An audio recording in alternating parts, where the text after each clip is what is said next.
To separate a mixture, we are going to work off the fact that mixtures are physically combined, so they're going to also be physically separated. You're not going to make anything new when you separate a mixture because all the substances in the mixture are already there, so you're not making anything new. You might use a chemical to help you, like in the process of chromatography, you might use a chemical solvent to help you, but you are physically separating the substances.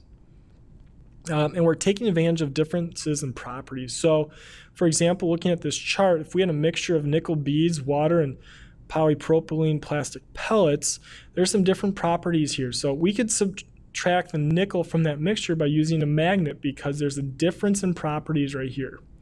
Or we could filter out the water. We could have the water go through a filter and then separate the bigger particle-sized polypropylene plastic beads and nickel beads.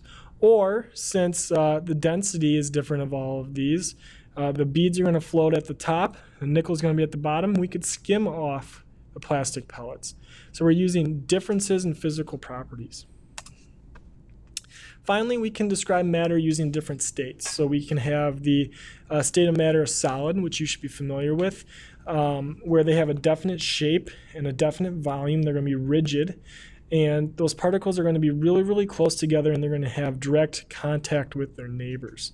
So looking at the picture here, if we have a solid item, this is going to be the shape today, it's going to be the shape tomorrow. It's not going to change its shape because it has that definite shape.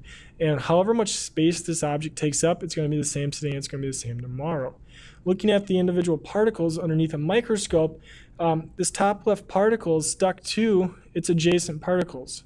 There's an actual intimate contact between those particles, so these particles can't move around, which goes into why this is a rigid shape. These particles have a very low kinetic energy, which means energy of motion. They are moving in space. I like to do particles as my hands, and they're just shaking in space, but their energy isn't strong enough to break them apart. If we were to add some heat to this, we could cause a phase change and go from a solid to a liquid. And what we're doing is we're shaking those particles, adding more kinetic energy by increasing the temperature to the point where the particles are now able to slip past each other. And we see that in the bottom picture here. We have these particles that are able to slide past each other, which gives us the fluidness of a liquid and also the undefined shape of a liquid. We could have a liquid inside of a container. If it's 20 milliliters, it's taking the shape of that container, at least the 20 milliliters of the container it takes up. But if we were to dump that into a different container or just spill it, that liquid's going to change its shape to match whatever it's in contact with. However, what won't change is the volume of that liquid, at least for a given temperature. So again, they have an interaction with their neighbors, which is why they stay together.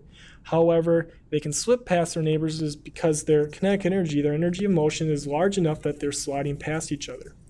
If we add more temperature, if we heat it more, we can get these particles to break away from each other completely, which gets us to our next phase of matter, which is a gas.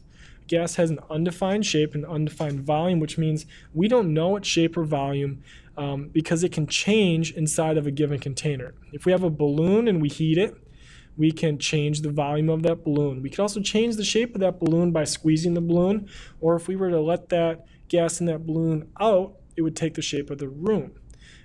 These are very fluid, and these particles really don't interact with each other at all. They're very, very far apart, at least compared to solids and liquids.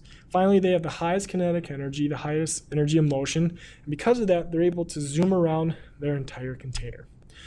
Don't forget, if you need to go back, you can go back and pause and write down some of these definitions, or certainly re-listen to any of these slides.